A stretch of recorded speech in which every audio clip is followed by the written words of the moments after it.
Hey everyone, Lickety Split here. Today we're working on a kit from Warhammer the Old World, from the armies of Grand Cathay, the Cathayan Sentinel. And it's a big boy. And what we're going to do is we're going to start out with a light dry brush overall of some white scar. Help bring out some of the ridges later. Now I've got his mask off. Eventually this will go on, because I want to go in here and paint this a little bit. You don't have to, probably won't make much of a difference, but that's just the way I'm going to do it. Okay, I'm going to finish this up and be back. Okay, on to our next step. Next step is going to be some Mechanica Standard Gray. Now you may ask yourself, Lickety, you don't have a brush. And I don't. What I've got is a sponge, because I'm going to do mine in like a red marble. So it can't be even, so I'm using the sponge to get this nice random pattern that matches a little more. That matches the natural look of it. So this will be the first step I'm going to use with the sponging technique. And this is just a kitchen sponge that I just cut up. They have special ones out there for it, or some people use packaging from miniatures. Right? And don't worry if it's not going to be uniform, it's not going to be the same everywhere. Nature never is, so just get it to where you like it and go from there. Okay, I will be back. Okay, we're going to move on to our next color. Next color is going to be some white scar. We're going to do the same technique that we did with Mechanica Standard Gray and just kind of splotch it over.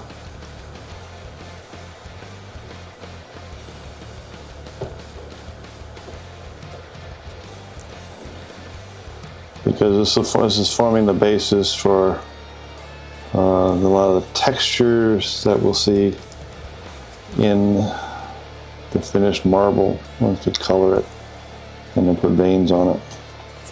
Okay, I'm going to go ahead and finish this up and be back. Okay, we're going to move on to our next color. And our next color is going to be some Flesh Terrors Red. And this will give us, mixed with Mechanica Standard Gray and the white scar we dabbed on it, should give us our pattern. Looks like I put a little bit too much on it, so it's kind of, while it's wet, we're gonna spread it out. Like you can see the different splotches and how it creates a different texture.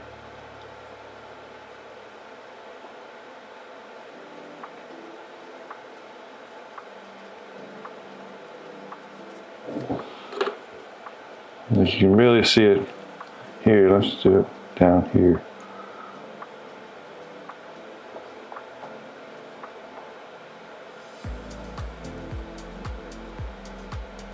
There you go.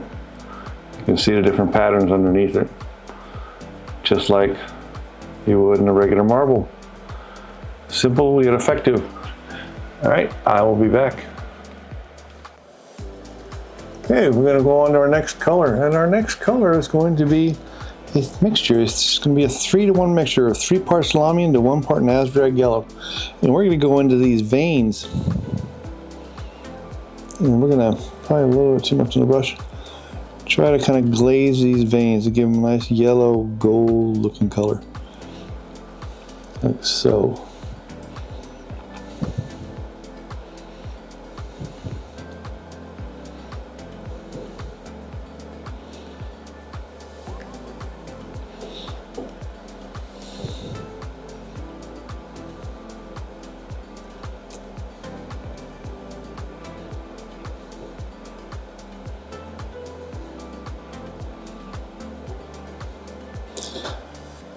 You don't want to put too much on it.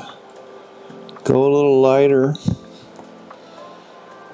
You see, I've got the figures setting on the tables to keep it nice and steady, and my wrist and my hand is sitting on the table. So just to make sure you have too much on there, because we can always go back and darken it up.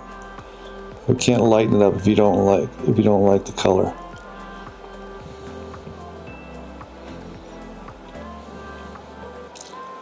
So that's what it looks like. I'm going to go ahead and finish up and be back. All right, I'm going to go for a little top tip here. I made the comment in the previous section that you literally can't mess this up with these veins. Well, you can, and I almost did.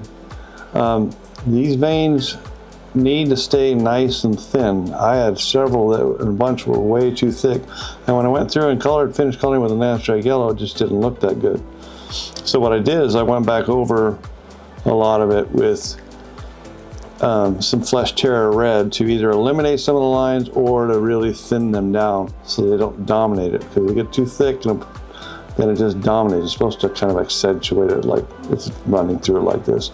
So this way it looks a lot better if you keep these veins thin and jagged, and you can eliminate some of them.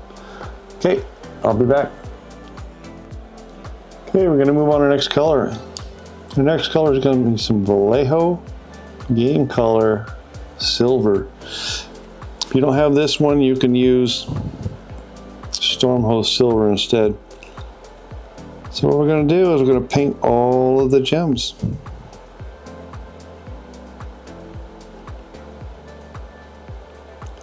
In preparation for a step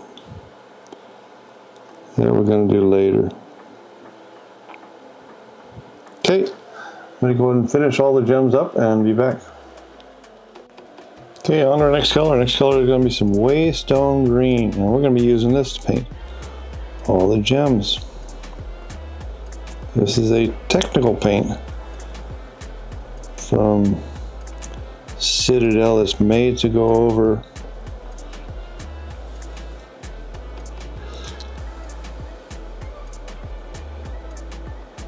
a metallic, shiny metallic, like Stormhost Silver in this case.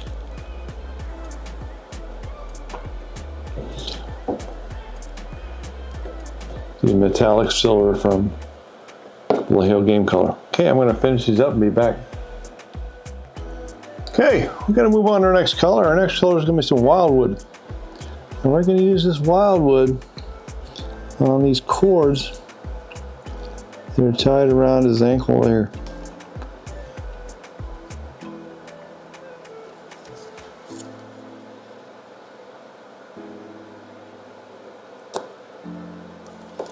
Okay, I'm going to finish this up and be back. Okay, we're going to move on to our next color. Next color is going to be some Skeleton Horde, and we're going to use this in all the parchment and paper that's hanging off this guy's leg.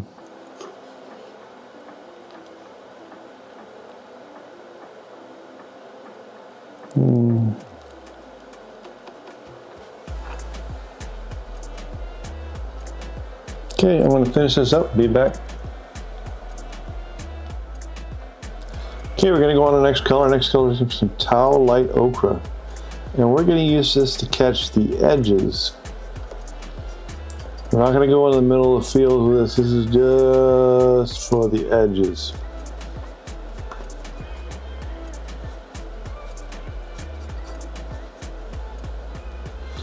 Yeah, like the edges of the weapon here. Okay, edges of the mask.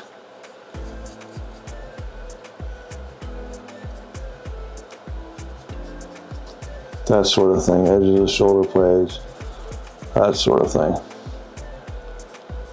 We're not going to be using it to go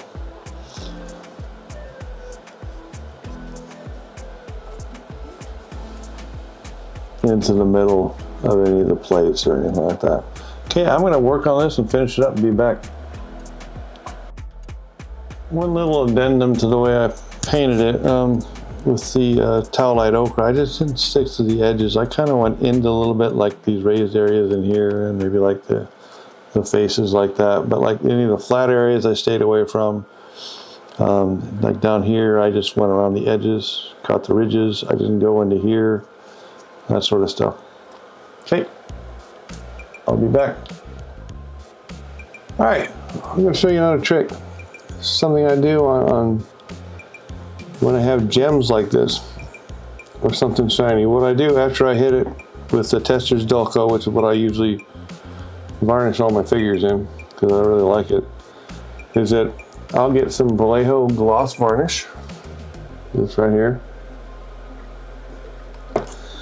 and after I've varnished it with a dull coat, I'll go ahead and go back and hit these. And what it does is add just a little bit of extra pop and shine to the gems, and it really makes a difference in this. Super simple, super quick, and a nice little trick to make your gems look even better, because you really want them to show up. I mean, like especially like stuff like these ones here in this little belt buckle, I guess you'd call it. It really makes them jump out. And then you can see they're reflecting off of the ones in here, so his eyes. So it really makes a difference, and it's really a quick and easy way to do it. Okay, I'll be back. Okay, I'd like to talk a little bit about basing, working on the bases for your army. A lot of people, there are people who put all sorts of time and effort into a really great paint job on the figure, but then they'll just do a plain green base or something like that for the basing. And that's really does a disservice to the figure, and it's really not that difficult to do this sort of stuff. You just take some white glue, Elmer's glue, whatever, spread it on the base, and then you can get pre-mixed basing materials that have multiple materials in it. Like this one. This is from one color called Kraut Cover Scenics. It's got several different materials in there, so when you put it on the base, it's got some variety, but all you did was, spread it in there once. Same amount of effort as putting plain green. And then for some color, I added some Battlefield Snow for Army Painter. There are other brands. The rocks here are just these Battlefield rocks from Army Painter, just cork. That's all it is. You can see, you just glue them on there. I glue them on there with a little bit of super glue. And then to get them like this, it's real simple. I just put black Templar over them and then hit them with a dry brush, a Tyrant Skull. That's it, nothing else. Then we've got the tufts here. I use the Army Painter ones, but there are plenty of other brands out there.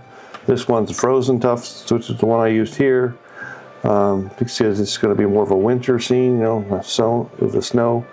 And then we've got Green Stuff World's Small Leaf Litter Autumn Orange is where this came from. And they have other colors and varieties depending on what you want to do.